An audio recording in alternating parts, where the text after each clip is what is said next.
എടപ്പാൾ തലമുണ്ട റോഡിൽ അംശക്കച്ചേരി GMUP സ്കൂളിന് സമീപത്ത് നിർമ്മിച്ച വഴിയോര വിശ്രമ കേന്ദ്രം കാടുമൂടി നശിക്കുന്നു.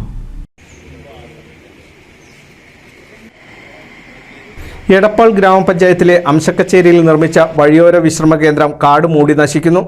എടപ്പാൾ BRCയിൽ പ്രവർത്തിക്കുന്ന UP സ്കൂളിന്റെ സ്ഥലത്താണ് വർഷങ്ങൾക്ക് മുമ്പ് ലക്ഷങ്ങൾ ചിലവിട്ട് പദ്ധതി ആരംഭിച്ചത്.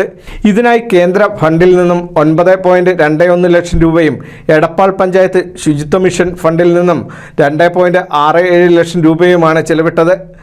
യാത്രക്കാർക്ക് വിശ്രമിക്കുന്നതിനും പ്രാഥമിക ആവശ്യങ്ങൾ നിർവഹിക്കുന്നതിനും സൗകര്യം ഒരുക്കുക എന്നതായിരുന്നു ലക്ഷ്യം. ഗവൺമെന്റ് മാപ്പിള സ്കൂളിന് സമീപമുള്ള വഴിയോര വിശ്രമ കേന്ദ്രം ലക്ഷങ്ങൾ ചിലവാക്കി നിർമ്മിച്ച് പൊതുജനങ്ങൾക്ക് യാതൊരു ഉപകാരപ്രദവും ഇല്ലാത്ത രീതിയിലുള്ള അവസ്ഥയാണെന്നുള്ളത്.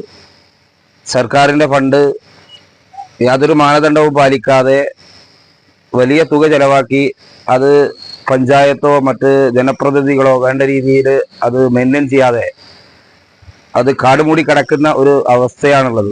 തീർച്ചയായും ഈ അവസരത്തിൽ വലിയ പ്രതിഷേധം ഉയരേണ്ട സാഹചര്യമുണ്ട്.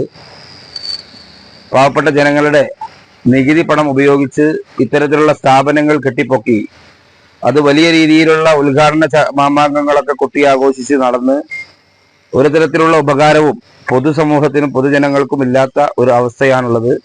കെട്ടിടത്തിൽ 2 ശുചിമുറികളും നിർമ്മിച്ചു. ഇതിനോടനുബന്ധിച്ച് ടീ ഷോപ്പും വിഭാവനം ചെയ്തിരുന്നു. നടത്തിപ്പ് കുടുംബശ്രീയെ ഏൽപ്പിക്കാനായിരുന്നു തീരുമാനം. ശുദ്ധജലം സമീപത്തെ സ്കൂളിലെ കിണറ്റിൽ നിന്ന് ലഭ്യമാക്കാനും ധാരണയായി. എന്നാൽ പദ്ധതി പൂർത്തിയായി ഉദ്ഘാടനം നടത്തിയെങ്കിലും കിണറ്റിലെ വെള്ളം പരിമിതമായതിനാൽ ഉപയോഗിക്കാൻ സാധിക്കാത്ത സ്ഥിതിയായി. NCV news, Edappal.